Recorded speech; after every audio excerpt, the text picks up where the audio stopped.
Good morning. Welcome to each of you. This morning's message is on simple church, and I want to share a few thoughts about church and things that I have been observing and thinking a lot about lately. And I have 6 points. It's too many points, they would say. But I kind of have 6 points. I'll just go ahead and tell you what they are to start with. What is church? If Jesus was here, 90-10 or 10-90. Church work, church growth, and occupy till I come. Thinking about what is the most important ingredient of the church. If you take all the extra unnecessary things off, what is the most important ingredient for a church gathering? What is it?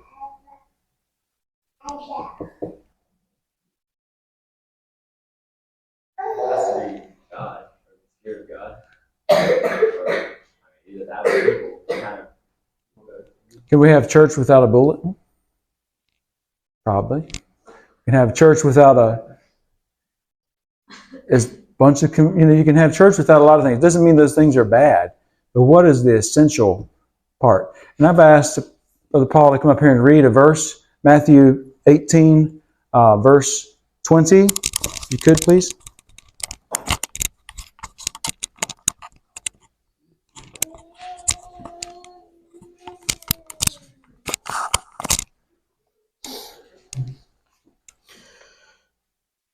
Matthew 18, verse 20. For where 2 or 3 are gathered together in my name, there am I in the midst of them. Thank you. That's our text verse this morning. They're really pretty simple if you think about it. The presence of God is the most important ingredient, and it can happen in much smaller groups than what we think. He's saying here that's the simplest form, and yes, it should grow from there. So I just wanted to spend just a little time on what is church, and moving into if Jesus was here. If Jesus was here in Moultrie, which church, what would he do? Which church would he visit? Would he say, well, I love all these churches, so we need to build a really big one, like a stadium? And then what about Thomasville? What about all these other places? Is that how he really would be? Would he be really happy with the 20 churches up and down this street with how are we doing what Jesus would want us to do if he was here? Now, when he comes back, it's not going to be like the first time. It's going to be different. But what would he like to find us doing when he comes back as the church? We are supposed to be fruitful and multiply and replenish the earth. And I always thought of that verse as talking about people in general, but why would it not be talking about spiritually as well? Remember Jesus taking the disciples on a walk, walking from one place to the other, and they see the fig tree, and it says there's no fruit on it. He cursed the fig tree, and the fig tree just withered up. He expects us as Christians, us as the church, to be fruitful and to be multiplying. So, I really would like for you to think about that through your week as well. If Jesus was here, we as people like to build bigger buildings, and we feel like everybody's got to come here. That's the human trait. That's what everybody at every one of these different places feels like. And that's not exactly how Jesus, I believe, he would do. I believe he would go to the church buildings because that's where a lot of people of faith gather. But he would spend a lot of time out with the people, with the poor, helping people, ministering outside of the church walls. I believe we are predisposed to making comfortable places for us inside of church walls. And I think we'll talk about that just a little bit more. So, on to the third point. 90-10 or 10-90. So, if we're giving our tithe, which, whether it's 10% or whatever we're giving, if we're giving our tithe, and if a church is set up to where 90% of that tithe has to go to just keep everything maintained and built and bought, and it takes money to do this thing. They say, well, it was given to us. Well, it still took money to do these things. And there's a cost to keeping up a church. If it takes 90% and you have 10% left over, how much is the church actually able to do in ministering to people in need? Not nearly as much as if the church actual infrastructure only takes 10%, and there's 90% that is available to minister. And I guess my question, if we give our tithe and 90% goes to build and maintain our own comfort, did we really give? Think about it. That's like a comfortable place for us, a coffee booth. We don't have a coffee booth here, but you follow what I'm saying. The church does that. They get a really nice place here, and then they don't ever go out. And we're supposed to be going out. So that's money. But I think the bigger thing is time, because the unfortunate truth is when you get obligated financially to pay big numbers to build a church building, now you've got to give a bunch of money, you got to work more, you don't have time to go help with the street feeds or the community or whatever it is. You don't have time. All of a sudden, then you have all these committees to manage all these fundraisers, and now you have no time to do the work of God. The time is the bigger thing than the money, actually. Yes, there will be some stuff that needs to be done for the brotherhood. I don't know exactly where it should be 90-10 or 10-90, and I think there's a range. That book, they said, home churches, he mentioned 93%. That's no magic number. 93% of their resources, the offerings, were able to go towards helping other people because they didn't have to pay for infrastructure. It was already there. So, what percentage of time did Jesus give? He gave all his time. And I will say, he also embarked on his ministry. We should also keep in mind that Jesus was a carpenter for many years. Work is not a bad thing. He was a carpenter for 30 years, and he came with a ministry and a mission, and we do need to provide for our families and so on. So that's not wrong and bad, but I think what we love and what we're willing to suffer for will start to show. Another thing that I think we need to keep in mind, there are differing gifts in the body. There are different gifts, different ministries in the body, in the church, but no one is exempt from loving your neighbor. No one is exempt from that. No. The average church building in our area probably costs about $1 million. Just a nice round number, and there's probably, if you go build something from scratch, there's some that are more and some that are less. But the average one, I'm going to guess, is about $1 million. And if you have a $1 million church building, you have a 20-year loan at 5% interest, which is favorable these days. That comes out to $7,500 a month. That is a recipe for needing 20 families at one place, just to keep the lights on. And I don't believe that is the way that true discipleship happens with large. I'm not saying no discipleship happens, but I want to be a little careful here. I don't want people to feel that I feel like it can only be done one way, because it can be done other ways. But smaller definitely lends itself to discipling and bringing new believers in, meeting their needs. $7,500 a month is a lot of money to have to pay to just make the payment, much less the electric bill and all the other stuff, the infrastructure that goes into it. You say, well, we were gifted $250,000 to start with, and we did fundraisers for the next 5 years. We got it down to $250,000 left. Well, we spent all our time raising money instead of actually meeting the needs in the community. So I think you're getting the message of what I'm trying to say.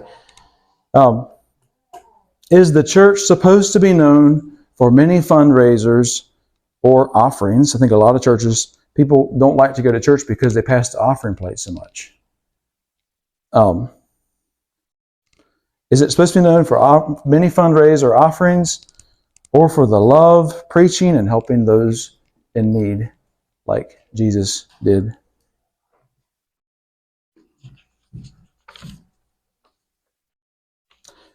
But what about volleyball? We like to play volleyball. Can't play volleyball. We can't play volleyball in the grass. We like a gym. We want a gym. We can do all kinds of fun stuff in the gym. Youth. There are more meaningful things than playing volleyball. And I am actually not against playing volleyball.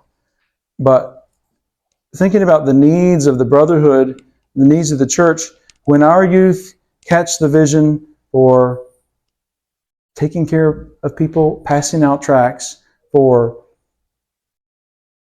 going and helping an older person fix up around their house that can't paint, mow a yard, when they start to get into the community enough that they see all these opportunities and they can do them as a youth group, they will be blessed beyond measure.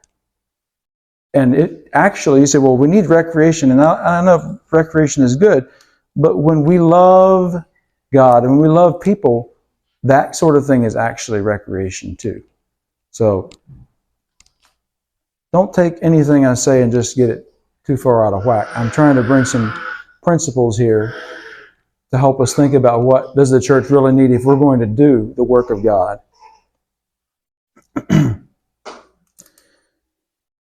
House churches. The New Testament met in homes exclusively till around 250 AD, latter of the second century. They exclusively met in homes. All those, unless they were at Solomon's colonnade, the porch on the side of the temple, as scriptures say that they would meet there on the side, and only the believers met there because everybody else was like, I want to stay away, until they believed, and then they would come. So there were some public gatherings. I think of Paul and Mars Hill would go out and preach, but the actual church gatherings were smaller gatherings in people's homes. And I'm not going to go into all the verses and say, well, this was in so-and-so's house, this was in so-and-so's house. I'm going to let that as it is, and you all can look that up. So I'd like to reiterate, what percentage of our time and resources is towards building and maintaining the little hub, or what percentage are we able to put into going out and meeting people's actual needs? Moving on to church work.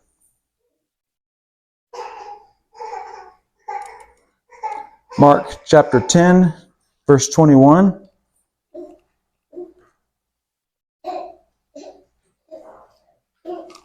We all know the verse here in front. Go ye into all the world, preach the gospel, make disciples, baptizing them. This here, Mark chapter 10, verse 21.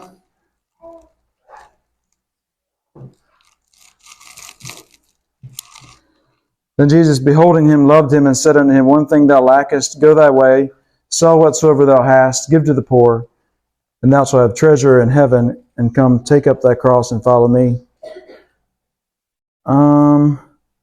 Either I got the verse. Does it say in King James Version something about being perfect, or you'll be perfect? I did read the King James. What was the verse again? Verse 21. Sorry. It says, there is still one thing you haven't done. He told him, go and sell all your possessions and give the money to the poor, and you will have treasure in heaven, and then come and follow me. For some reason, I was thinking this was a verse where it says, and then you will be perfect or complete. And I think the context is good enough that way. I guess this was talking to a man in his personal affairs. But if giving to the poor and helping the poor is good for us to do in our personal affairs, what about the church? Like, should the church not be doing this too? I believe so. A cup of cold water, a few verses I'm going to reference, a cup of cold water in Jesus' name. If we do that, give someone that, we will not lose our reward.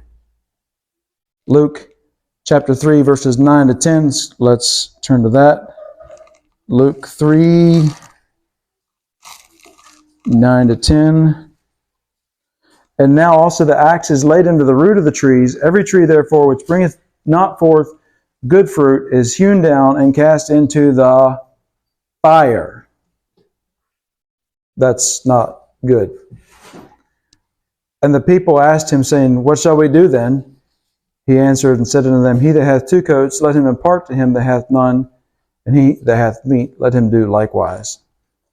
Now again, he's talking to them personally, but the persons make up the church.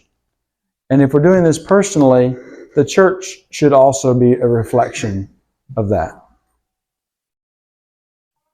How are we going into all the world if we aren't going outside our cathedral walls? Like, how is that going to even happen? We have to get outside here before we even will be able to get out further. And maybe on top of that, or if we have a nice building that we have to keep up, or if we don't have time, money, or heart because of all the cares of keeping these sorts of things up. Matthew chapter 5, verses 13 to 16.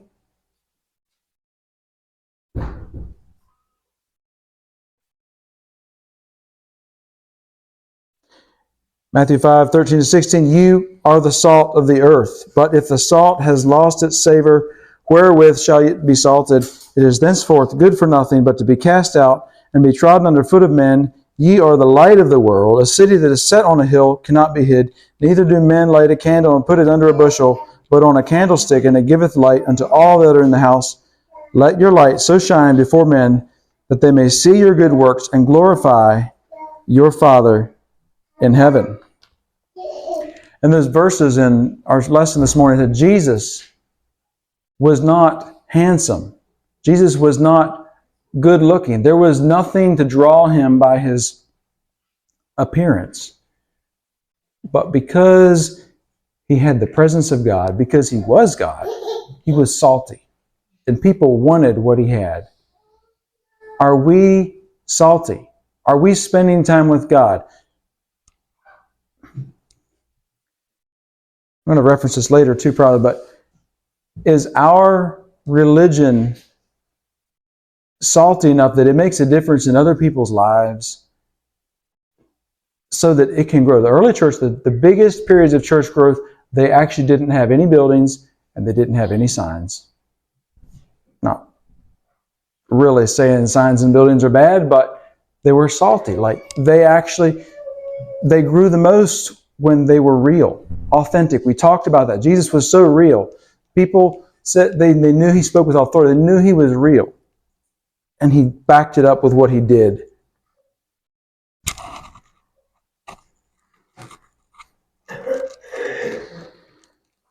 Another thing on this church work, that we've been raised in a culture where a tax write-off is important. Getting a receipt at the end of the year. If our giving is motivated by a tax receipt, I don't have a problem with getting a tax receipt. But someday we may not want the government to be in charge of whether we're a church or not. If you think about it, we should, as a church, should be willing to give and should give selflessly and willing to suffer because we love, not because we get a tax receipt. So just keep that in mind. You get into smaller church situations, that's just another reason people like big church situations, is because everything has to go through a committee and a fund and all these different things. There was actually a comment that was from that book by Robert Fritz. What's the guy's name? The Church and the House, A Return to Simplicity by Robert Fitz. I'll reference that again if you want to write it down. He mentioned that that is something that we have available now, but perhaps shouldn't be as big a driver in our church settings as it is. So, what is church work? Is it lots of committees, lots of church internal work? Or is it spreading the gospel? What is the gospel? It says preach the gospel. I think it says gospel right down here, right? Good news for who? The poor. Good news for the poor. Is it good news for the people that are here, or is it good news for the poor?